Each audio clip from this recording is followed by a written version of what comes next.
You know that feeling, right? When you're putting in the work, really trying with English, but it just feels like you've hit this invisible wall. Oh, absolutely. Progress just seems to stop. Or maybe you even start, like, doubting what you thought you knew. Yeah, that's so common. And let's be honest, on those days, finding that spark, that motivation to keep going, it feels like the hardest part. It really is such a universal thing for language learners. That feeling of being stuck, even when you're trying hard. And motivation. Well, it can be pretty slippery. Well, that is exactly what we're unpacking for you today on The Deep Dive. Our whole focus is on that big question. How do you actually stay motivated on your English learning journey? So our mission here in this deep dive, specifically for you, the learner, is to pull out those key insights, the little aha moments, Okay. the real strategies that can hopefully spark your enthusiasm again and give you some clear, manageable steps forward without feeling totally buried by it all. Yeah, avoiding that overwhelm. Okay, let's unpack this. I've definitely been there myself in that language learning rut, and wow, it can feel like pushing a boulder uphill. So yeah, I'm excited to share what we found. What's particularly interesting about Blake's experiences, I think, is just how relatable they are. It's not just abstract theory, right? It's really grounded in his own struggles and, crucially, his successes, too. So we'll be looking at the kind of why behind the tips, trying to give you that fuller picture. So one of the first things that really jumped out at me was Blake's realization that motivation, it isn't something you just wait for. It doesn't just show up out of the blue. Exactly. It's not passive. It's not this state you just, find yourself in. It actually takes active work. Right. And if you think about your desire as a learner to get that knowledge quickly, but also properly, while proactively building that motivation actually fuels that very desire for progress. And he even shares this really honest story, doesn't he? About almost giving up on Spanish. Yeah. He was studying, learning vocab, but the words just wouldn't stick. He felt like he was getting nowhere. That classic, is this even worth it feeling. Oh, that feeling of discouragement. It's incredibly common. You put in the time, the energy, and when you don't see the progress you expect, well, it's easy to feel pretty disheartened. And that raises a really important point. How do you actually navigate those moments when you feel that doubt creeping in? Well, for Blake, the big shift came from some advice from his friend Mark. Mark basically said, look, to really make progress, learning has to be, fun and practical, not just a constant grind. That's such a key insight. If you connect that to the bigger picture, lasting motivation often comes from lining up your learning with your actual interest, making it relevant to your life. It taps into what psychologists call intrinsic motivation. And that's just way more powerful, way more sustainable than just relying on, say, external pressure. And Blake really ran with that. He started listening to Spanish podcasts and watching videos, but about cooking something he actually loved. Right, not just grammar exercises. Exactly. It wasn't some dry textbook. It was stuff he genuinely looked forward to watching or listening to. What's fascinating here is how that simple shift really changed everything for him. By getting into content he was actually interested in, learning stopped feeling like this, obligation. Yeah, like a chore. Exactly. It became more like a natural part of his hobbies. So from that, Blake kind of boiled it down to 3 pretty simple steps. Things that worked for him and things you can actually do in your own English learning. First one, set small, achievable goals. Yes, so vital. Blake's example is aiming for maybe 5 new words a week, right? Instead of this huge daunting goal like be fluent in a month. Which is just overwhelming. Totally. And if we think about the psychology here, seeing that regular progress, even if it feels tiny, it gives you a sense of accomplishment. That can actually trigger dopamine in the brain, reinforcing the behavior, making you want to do more. Exactly. And for you, the learner, wanting to avoid feeling swamped, these smaller goals are just so much more manageable, less intimidating. Definitely. Then the second step Blake really hammers home is make learning fun and interesting. Right. He says, go beyond just memorizing grammar rules. Actively look for podcasts, videos, articles about stuff you genuinely find cool. Yeah. His point is, if you actually enjoy it, it stops feeling like this huge dreaded task. Precisely. It flips from being something you have to do to something you actually maybe look forward to. Yeah, it becomes more like a hobby than a task. And that taps right back into that intrinsic motivation we talked about, which is just much more sustainable than pure willpower. And he shared that example from his English learning too, listening to a cooking podcast. Even though it was challenging linguistically, he was actually excited to learn the new food words. What's particularly effective there is learning vocabulary in context, a context that means something to you. When you encounter words related to something you already know and enjoy, they're just much more likely to stick. Makes sense. And the third simple step, and this is a big one we all need a reminding of, don't compare your progress to others. Oh, this is critical. Absolutely critical for keeping a healthy mindset. Blake makes that point. Everyone learns at their own pace, their own rhythm. Yeah, this thing, social comparison, it can be really damaging to your self-esteem, your motivation. Right. Comparing yourself to someone who maybe started earlier or just learns differently, it's just, well, incredibly demotivating. He even used that example of like seeing a friend who speaks super fluently. Just because they're at a different point doesn't mean your own progress isn't valid. Exactly. It is so important to focus on your journey, acknowledge where you started, and really celebrate your own wins, regardless of how they stack up against someone else. Okay, so Blake also talked about something really fundamental, didn't he? The power of consistency. He mentioned that a lot of learners quit because they feel like they aren't getting results fast enough. And this is where the reality of language learning kind of hits, right? It's not really about these massive, intense study sessions here and there. Yeah, cramming. Right. It's much more about building those small, steady habits that just add up over time. He even shared that chat with his friend Tom, who felt his English was progressing super slowly after a year. But when they actually looked back at where Tom had started, they both realized, wow, he'd actually come a long way. He could hold basic conversations. What's interesting there is how easily we can just overlook our own progress, can't we? Especially if we're only looking at some far-off end goal. By making English a regular thing, even in small doses, you're building those habits that lead to real improvement, like compound interest, maybe. Small bits consistently add up to big results. So Blake's suggestion is to really try and commit to engaging with English every day, even if it's short. Like 10 minutes listening to something, or just writing a few sentences. And that really drives home the point, doesn't it? Those small, consistent actions, repeated daily, they really do accumulate. It's about getting those habits set, so learning becomes almost automatic, not something you constantly have to force. Another really good motivator Blake brings up is finding a language partner, or joining some kind of group. Yes, the social side. It can be hugely beneficial. Having someone to practice with, well, it obviously helps your speaking and listening directly. Yeah. But it also really boosts your confidence. And it just makes the whole thing more enjoyable, less, isolating. He told that story about his friend Sarah, who felt totally stuck learning alone. But then she joined an online language exchange, started practicing with a partner, Emma. Made a massive difference for her motivation and skills. What's really valuable in those exchanges is often the supportive atmosphere. Right. It's usually a space where you feel safer, taking risks, trying out new stuff without worrying about being judged. And you learn from each other. Giving help is just as useful as getting it. So the takeaway is really actively look for ways to connect. Online groups, finding friends who speak English. Just get talking. And like Blake says, the more you actually do the speaking and listening in real chats, the more those skills just naturally grow. It's about putting the theory into practice, basically. Blake also mentioned something that sounds obvious, but we often forget. Actually tracking your progress. He says loads of learners just lose sight of how far they've actually come. And not knowing that, not seeing the progress, can be really demotivating, can it? Yeah. You feel like you're stuck when maybe you've actually covered a lot of ground. That's where having some kind of tangible proof of improvement is so good for your psychological well-being as a learner and your motivation. He used his student John as an example. John wrote down new words every week, kept a journal in English. Yeah. And when he looked back after a few months, he was genuinely amazed and motivated by how much he'd actually written, how much vocab he'd picked up. That's such a great strategy. Keeping a record, whether it's a notebook or just a file on your computer. Right. Tracking new words, maybe reflecting on what you learned, even just jotting down thoughts in English.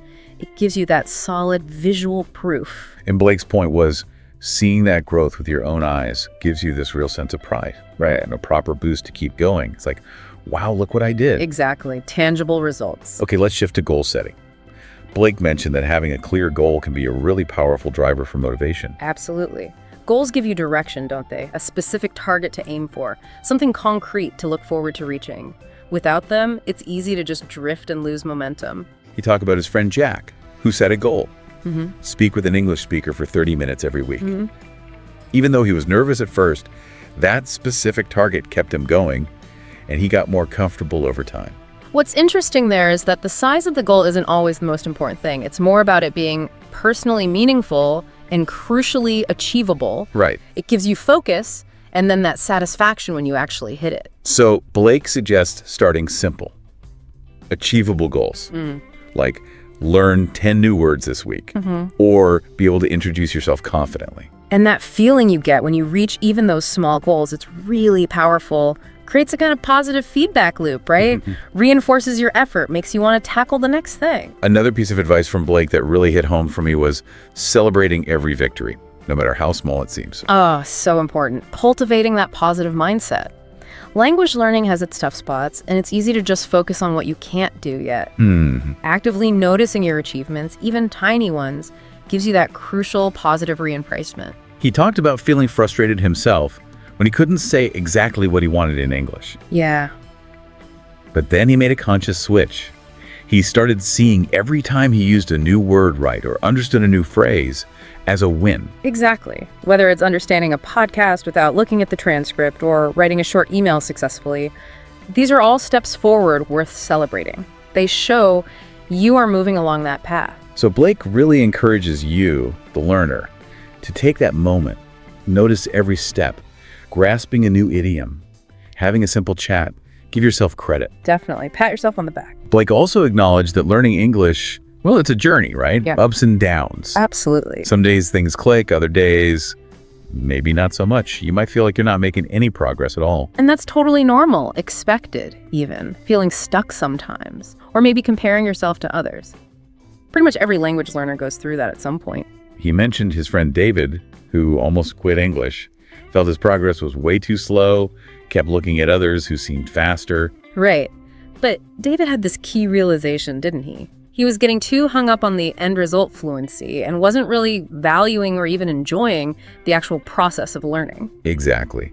And once he shifted his focus, things changed. He started practicing more just because he enjoyed it more. Joined a conversation group. Well, and guess what? His confidence grew, his English got noticeably better. David's story is a great illustration. The journey itself, those small steps you take, they're absolutely crucial. When you consciously shift your focus to those little wins, learning a new word, understanding something you couldn't before, it can make a huge difference to your motivation. Now, Blake also brought up how motivation itself can be, well, fickle. Unpredictable. Some days you're full of energy, ready to go. Other days, just thinking about studying feels like climbing Mount Everest. Exactly right. Motivation comes and goes. So, relying only on it to keep you going consistently, well, it's often not enough, is it? Yeah. And that's exactly where building consistent habits really comes into its own. You use that great analogy, comparing it to starting running. You might be super keen at first, but there will be days you just don't feel like it. But it's the habit you've built that gets you out the door, not necessarily nonstop motivation. And the same thing applies directly to learning English. Building those small, consistent habits, listening to a podcast on your commute, writing a few sentences before bed, reading a news article at lunch, those become your anchors. They keep you going even when motivation takes a dip. So the key takeaway there is really prioritize building those habits, because they'll sustain you long term, even when that initial buzz wears off a bit. Definitely. Habits over fleeting motivation. Blake also came back to goal setting, but with a warning, kind of, about setting goals that are too big, too ambitious, which can actually backfire. That's a really important distinction. Goals are vital, yes, but setting ones that feel impossible in the short term can actually be counterproductive. Leads to frustration, feeling like a failure before you've even started properly. He talked about his own goal with French speaking. Instead of aiming for, like, total fluency fast, he set a much smaller goal. A 10-minute conversation in French each week. Right, manageable. Yeah. And that smaller goal gave him immediate visible results. Doing that 10-minute chat each week gave him that hit of accomplishment, which then fueled his motivation to keep practicing and eventually, led to longer, more complex chats. So when you're setting your English goals, Blake's advice is make them specific and realistic, not just, I want to speak perfect English. Yeah, too vague. Right. Try something like, I want to introduce myself confidently, or I want to understand 80% of my favorite podcast. Much more concrete. Those smaller, tangible goals give you a clearer path and more chances to feel that rewarding sense of, I did it, which is crucial for keeping that motivation going long term. Blake then shared that story about his friend Lucy. She felt stuck, even though she was spending ages studying grammar. Lucy's experience, it really highlights a common thing, doesn't it? Sometimes learners get really focused on just one aspect, like grammar. Yeah. And maybe neglect other key areas like listening or speaking, which can make you feel like you're not actually progressing in your ability to, use the language. So he asked Lucy, what do you actually enjoy doing? And she said cooking. So he suggested, why not listen to English cooking podcasts, watch English cooking videos? And she was apparently quite surprised how much it helped her vocabulary just by focusing on her passion. What's so effective there is how it just seamlessly blends learning with a passion. It stops feeling like some formal academic thing. Right. And feels more like just doing your hobby, which obviously boosts enjoyment and makes it feel much less like work. So Blake's advice is really try to learn English through your hobbies. Sports, travel, reading, gardening, whatever it is, there's probably English content out there about it. Find that connection. Another really vital point Blake stressed was patience. Patience with yourself. Learning a language. It just doesn't happen overnight. Oh, such a crucial mindset. It's gradual. It unfolds over time.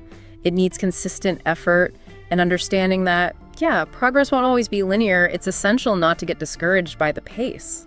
He remembered feeling frustrated himself when he started English, couldn't say things exactly right.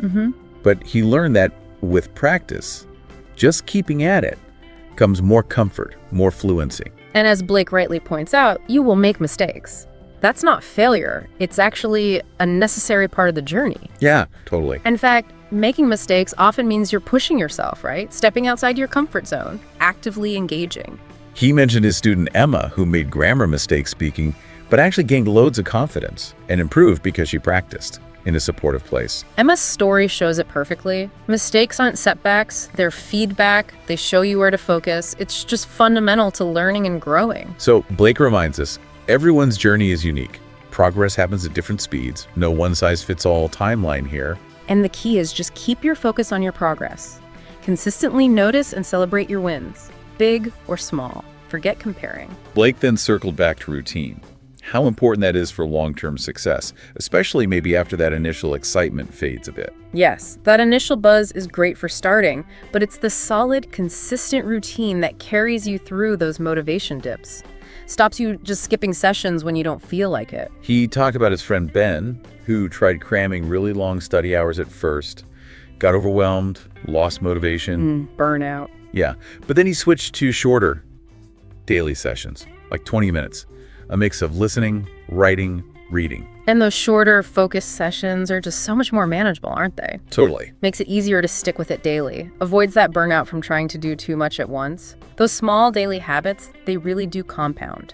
Big progress over time. So Blake suggests breaking learning down, smaller chunks. Wow. And actively look for little moments in your day where you can fit in some practice. Integrate it. Now, let's be real. Motivation isn't constant. Blake acknowledges that. Motivation slumps happen. It's natural. Absolutely. Even the most dedicated learners hit those patches where enthusiasm just dips. It's a normal part of the ebb and flow. But he really emphasizes pushing through those slumps by relying on the habits you've built. Keep the momentum going, even on off days. And one really good strategy for that, as Blake suggests, is to actively remind yourself why you started learning English in the first place. What were your reasons?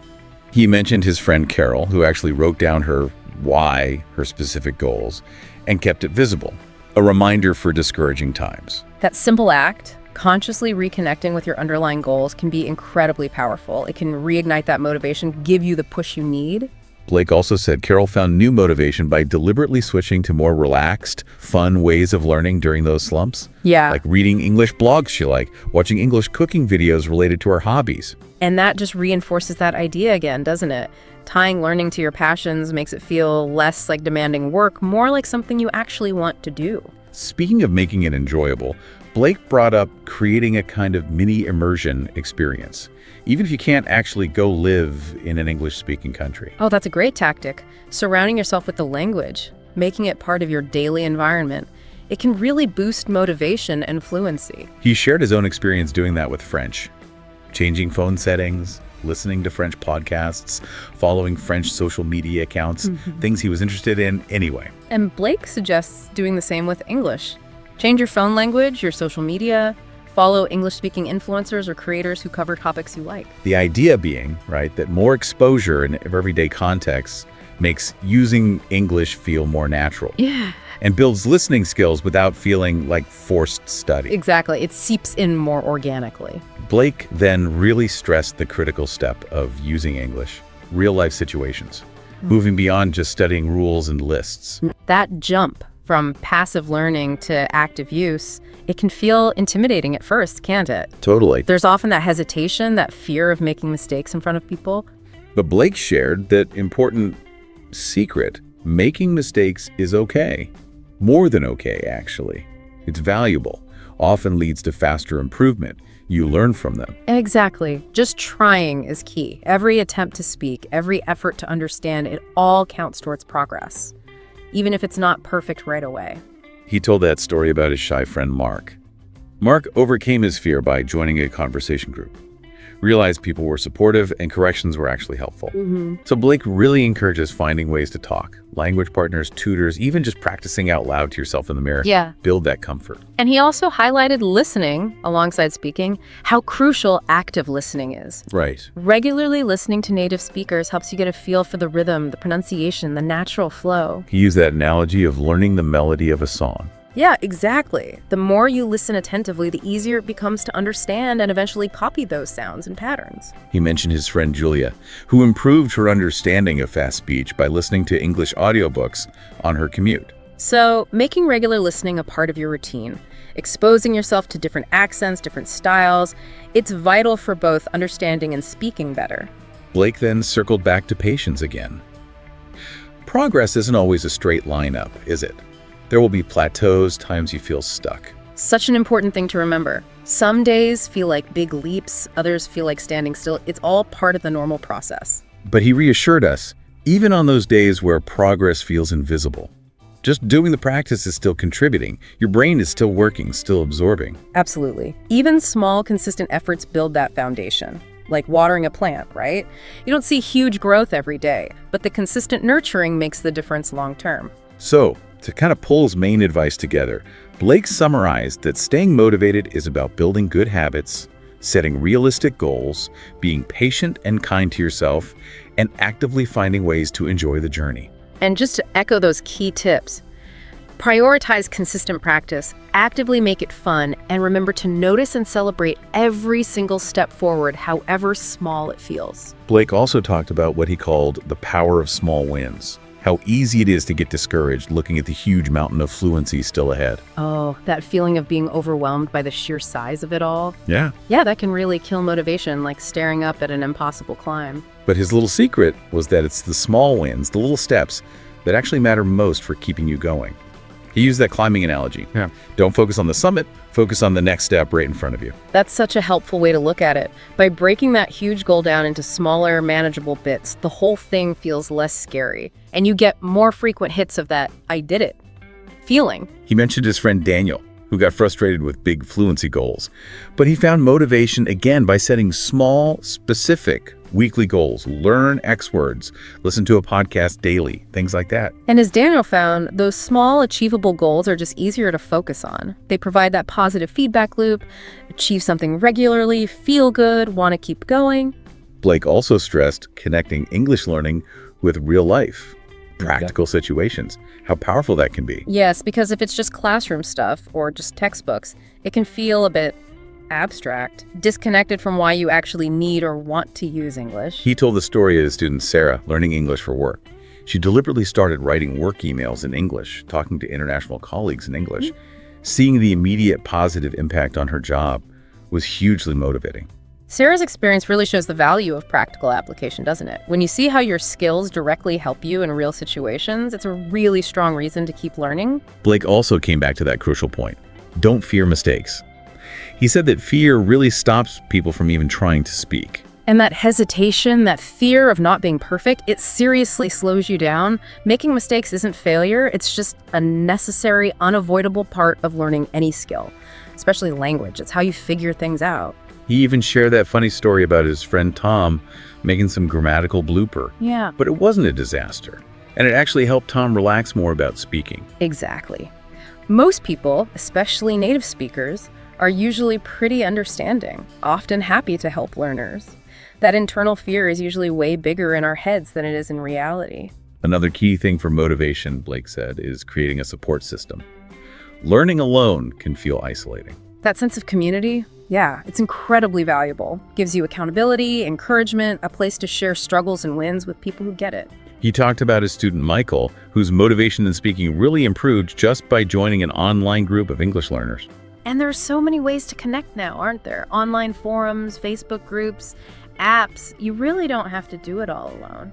Blake even mentioned just talking to yourself in English can be surprisingly helpful practice, especially for building confidence when no one else is around. Yeah, just getting used to forming the sentences out loud. Blake also revisited setting realistic goals, warning again about those super ambitious ones that lead to burnout. Yeah, it's usually better, more sustainable to set smaller goals you can actually hit fairly regularly. Learn X words a week, watch one short video daily. And the key part is actually noticing and celebrating when you do hit those smaller goals.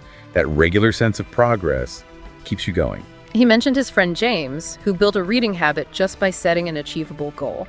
Read one English book a month. Blake then repeated the value of tracking your progress. It's so easy to forget how far you've come if you don't look back somehow. Keeping that journal, noting new words, conversations you had, improvements you notice, it gives you that valuable proof of your effort.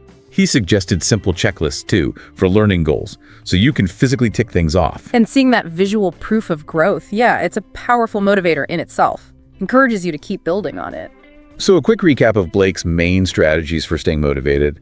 Set small goals, celebrate wins, use English in real life, don't fear mistakes, find support, set realistic goals, track your progress, and maybe most importantly, find ways to actually enjoy it. And underpinning all of that is consistency. Regular practice, even short bursts, is what really leads to improvement in fluency and confidence. Now let's really dig into this idea of connecting with your why. Blake mentioned it, but really understanding why you're learning English can be such a powerful anchor. Yeah. Right? Especially when things get tough. Absolutely. It taps right into that desire for clear purpose. When you know why you're putting in the time and effort, it gives you a much deeper level of commitment, more resilience. He used the example of Emily, whose big goal was moving to the US for a marketing job. Those career dreams weren't just vague wishes. They were a constant, powerful reminder, a real motivator when learning felt hard. And that's a key point, having clear, specific goals that really link up with your core why. It makes it so much easier to stay focused and push through the inevitable challenges. Blake also mentioned Jack wanted to feel more comfortable speaking English at work. International team. Right. Instead of just improve my English, he set an actionable goal. Short daily chats with colleagues, gradually longer, more complex, and he really noticed the difference in his confidence. Those smaller actionable goals provide a much clearer path, don't they? Breaks down the big ambition into manageable steps. Stops you feeling overwhelmed by the sheer size of it all. And then Olivia, feeling stuck at that intermediate plateau. Her why was about communicating more freely when traveling. So she set a daily goal. Just speak English. Started with 5 minutes, increased it. That consistent practice helped her get over her speaking fear. Blake also really stressed consistency again, and it's worth revisiting because it's just so fundamental, isn't it? Not about occasional intense cramming, but those regular small efforts that steadily build up over time. Exactly. Not trying to do it all at once or only when you feel like it.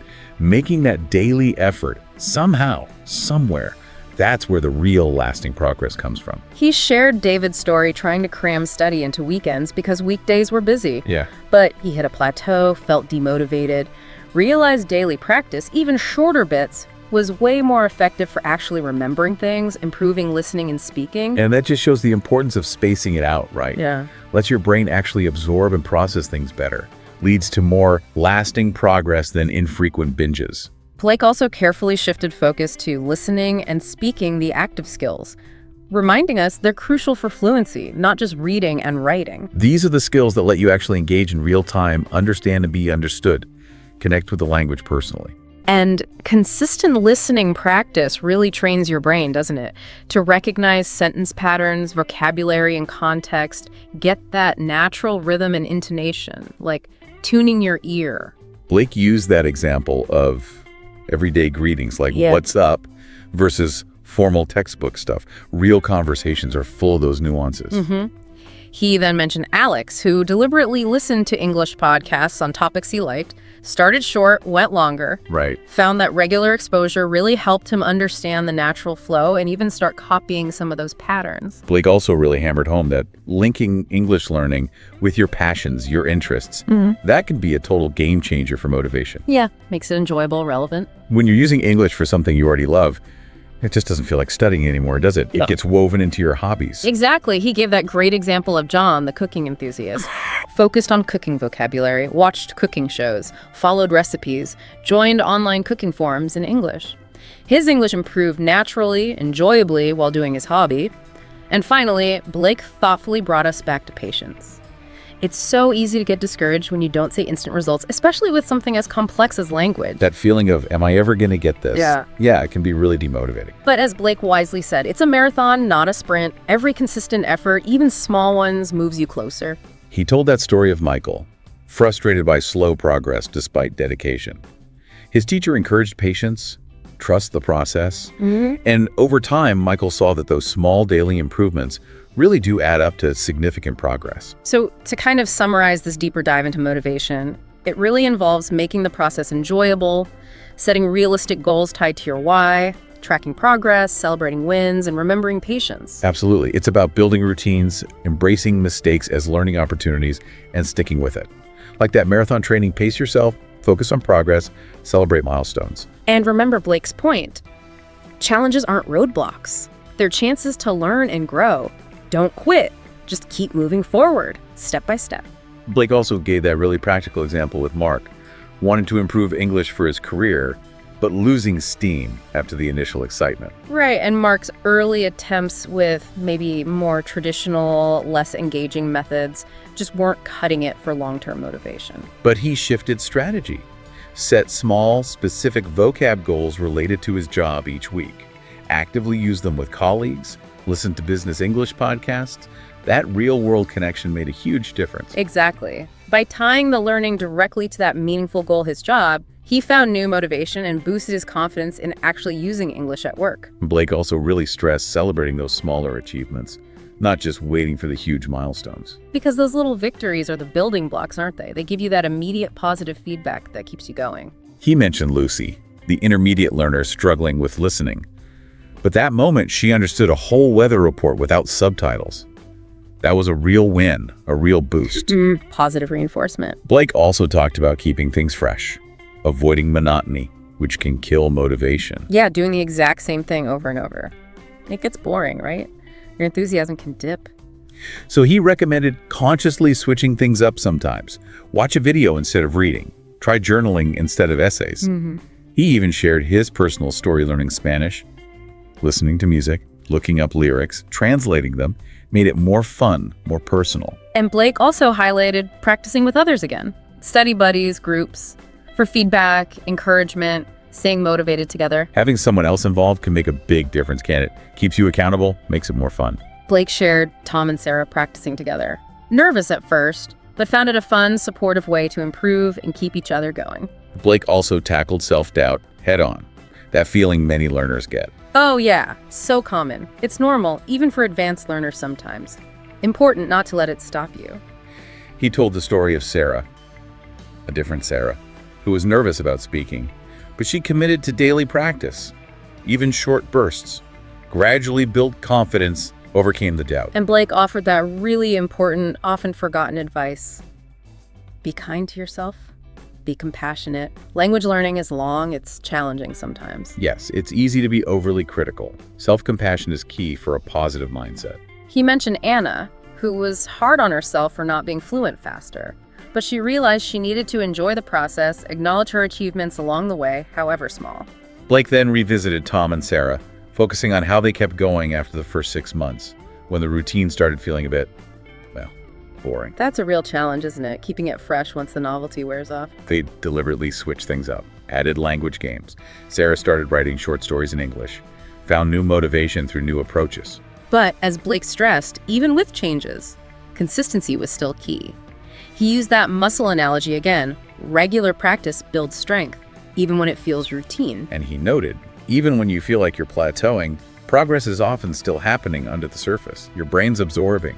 So perseverance is crucial. Blake also went back to Emily's story, focusing on her fear of speaking, even though she knew grammar pretty well.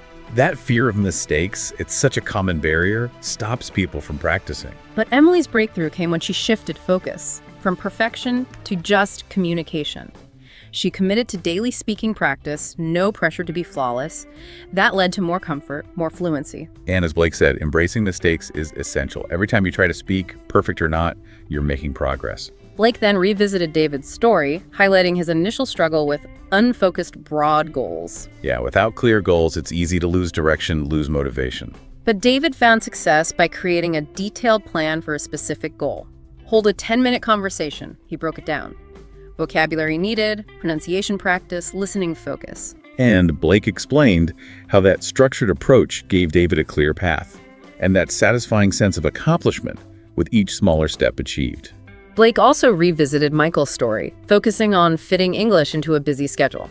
Finding dedicated study time, yeah, that's tough for many people. But Michael's simple, effective solution was using his commute, listening to podcasts or audiobooks. And as Blake pointed out, fitting learning into those small, existing pockets of time can lead to consistent progress without huge time sacrifices. Blake also revisited Sarah's story, emphasizing again the power of knowing your why, your deeper purpose, for staying motivated during tough times. Having that strong personal reason gives you strength to keep going. And Sarah's clear motivation connecting with relatives in the US kept her focused, even when learning felt hard.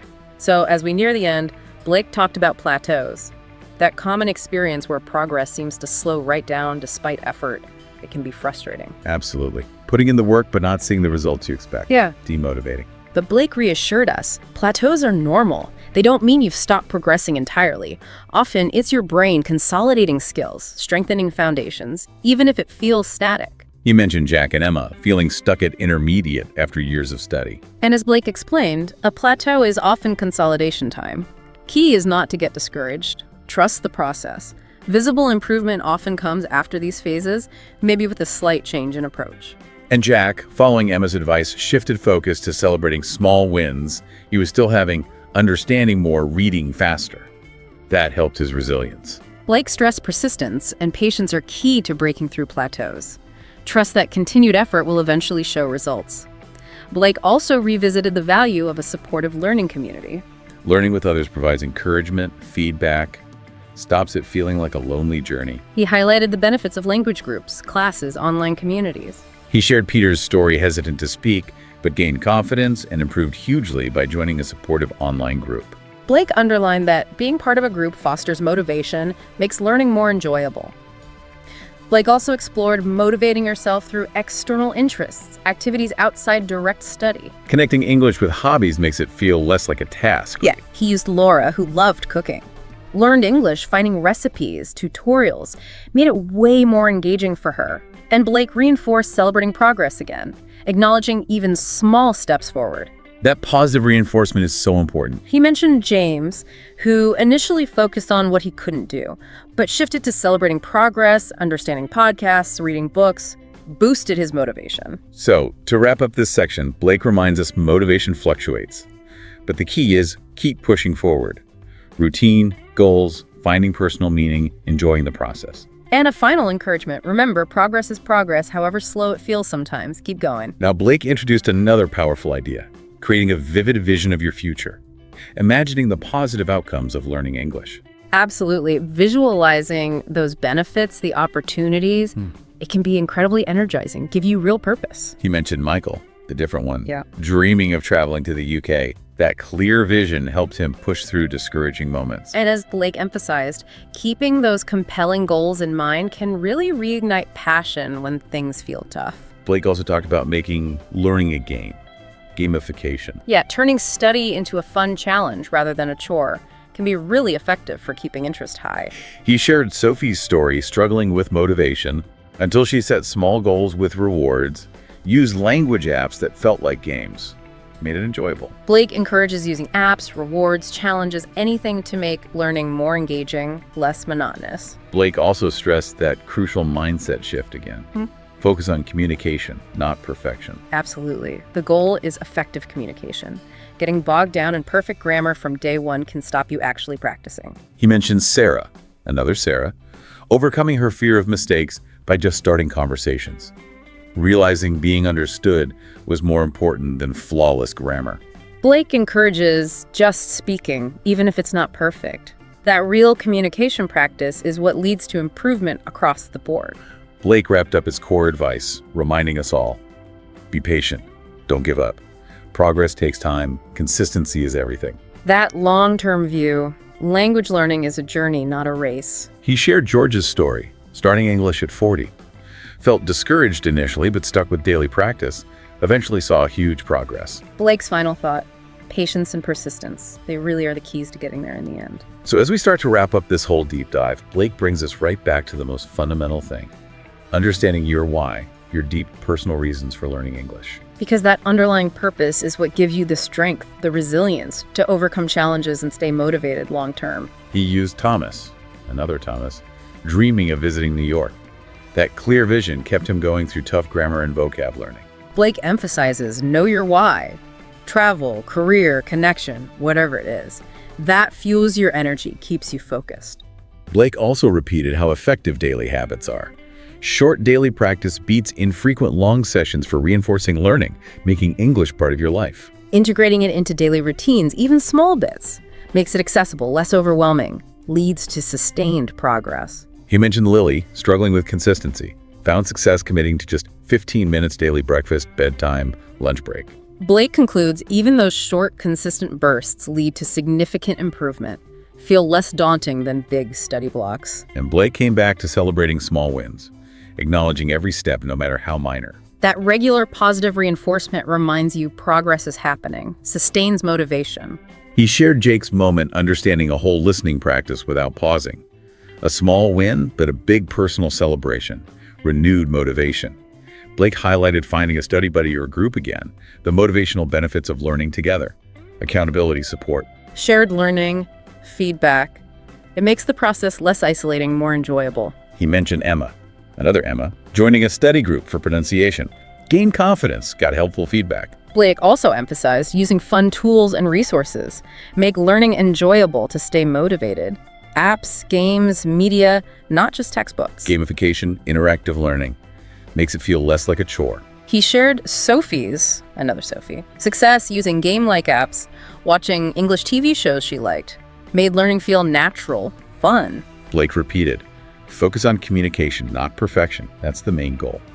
Fear of mistakes hinders practice. Making mistakes is natural, essential. Just communicate, even if it's imperfect. He mentions Sarah, yes, another Sarah, overcoming her fear by just starting conversations, realizing people understood her effort despite errors. And finally, Blake concluded his advice emphasizing patience and perseverance. Language learning is gradual. Consistency yields results. Remember George learning later in life. Consistent practice despite challenges paid off. Persistence worked. It really does. So as we bring this deep dive on staying motivated to a close, let's quickly recap those key themes.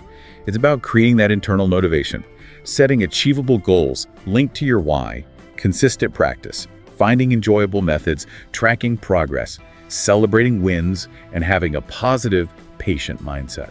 And remember, think about these tips. Choose one or two that resonate with you, that you can actually start putting into practice in your English learning routine, maybe even today. Absolutely. Be kind to yourself. Stay optimistic. Every single step forward, no matter how small it feels, it is progress. And really try to enjoy the journey itself. And here's a final thought to leave you with. Consider how shifting your focus, maybe away from that distant idea of fluency as the only goal, towards celebrating the small victories you achieve each day. How that shift could potentially transform your entire learning experience. What's one small, enjoyable step you'll take today? So what does this all mean for you? Well, it means you absolutely have the tools and the capacity to stay motivated and reach your English goals. Keep going, be patient with the process, and enjoy discovering the world that opens up through English. Okay, let's unpack this. Has been our mission today. This raises an important question for you to reflect on. What exciting new doors, what new opportunities will improving your English skills ultimately open up for you? Keep that vision in mind. What's fascinating here is the potential it holds. Keep that focus as you continue your journey.